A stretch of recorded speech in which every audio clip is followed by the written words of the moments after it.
Assalamualaikum warahmatullahi wabarakatuh. Alhamdulillah wassalatu ala rasulillah wa ala alihi wa sahbihi wa mawalah. Amma ba'd. Langsung saja, kami dari kelompok 5 akan menjelaskan tentang hukum perorangan sebagaimana tugas mata kuliah hukum adat, yang mana kami beranggotakan 3 anggota. Saya Muhammad Alfian Hidayat, yang kedua Yuwan Novita, yang ketiga Anindya Putri Hapsari. Nah, langsung ke pembahasan. Nah, yang pembahasan pertama yaitu tentang pengertian hukum perorangan yang akan dijelaskan oleh saya sendiri. Pengertian hukum perorangan. Istilah hukum perorangan berasal dari terjemahan kata personen recht. Nah, yang mana terjemahan kata personen recht ini terjemahan kata dari bahasa Belanda. Nah, terus kemudian ada juga terjemahan kata personal law. Nah, yang mana terjemahan kata personal law ini terjemahan kata dari bahasa Inggris. Nah, jadi bahasa Inggris itu menggunakan kata personal law, kalau misalkan Belanda itu menggunakan bahasa personen recht. Nah, yang mana istilahnya adalah cabang hukum yang mengatur tentang subjek hukum, yaitu orang sebagai individu atau entitas yang memiliki hak dan kewajiban dalam hukum. Nah, selanjutnya,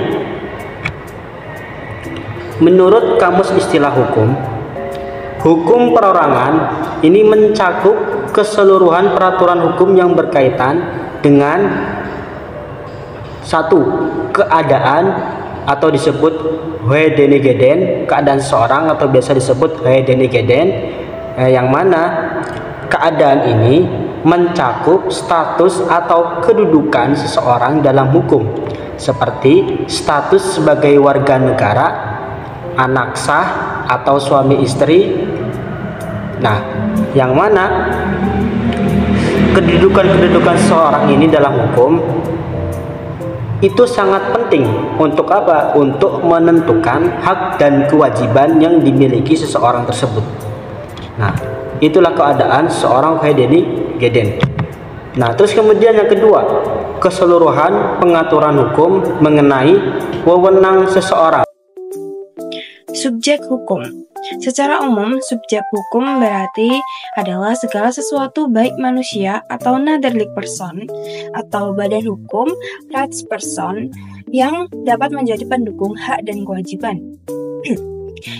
Selain manusia sebagai subjek hukum, badan hukum juga diakui sebagai subjek hukum. Badan hukum sebagai subjek hukum merupakan fiktif di dalam hukum karena badan hukum merupakan figur subjek hukum buatan manusia.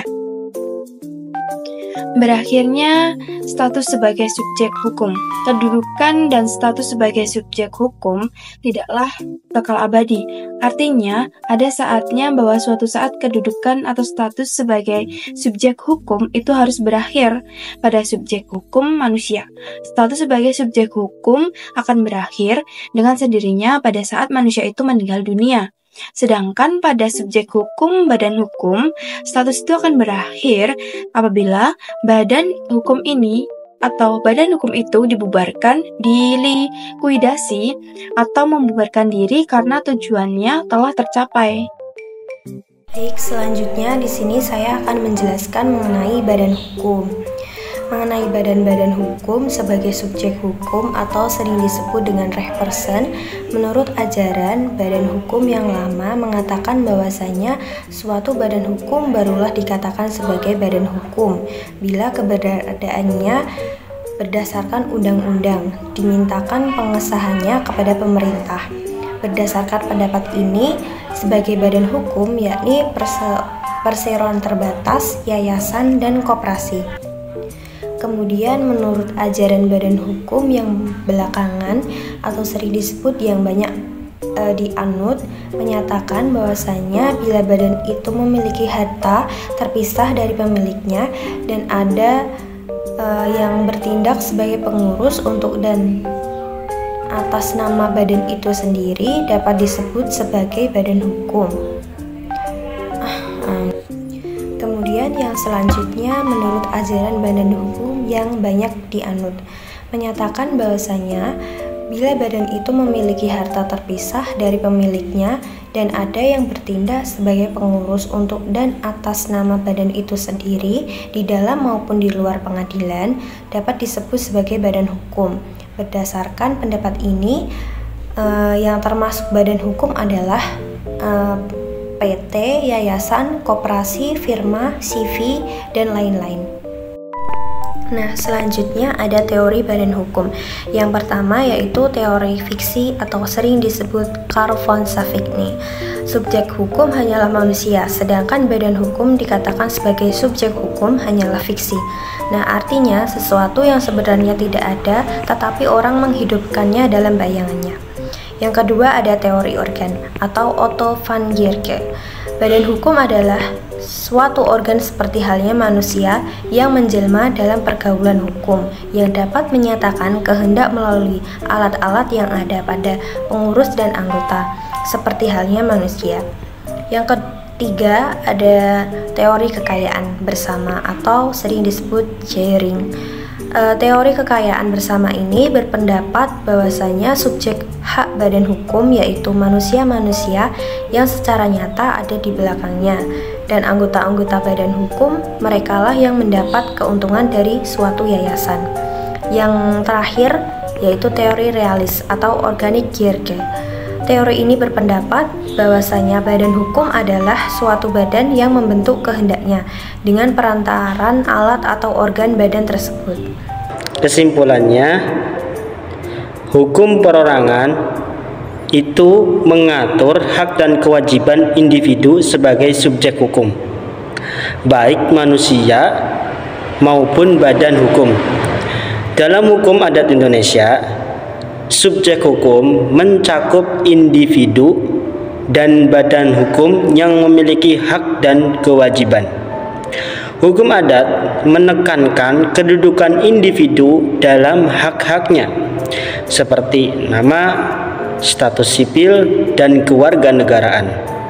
Status sebagai subjek hukum dimulai sejak lahir dan berakhir saat meninggal atau badan hukum dibubarkan.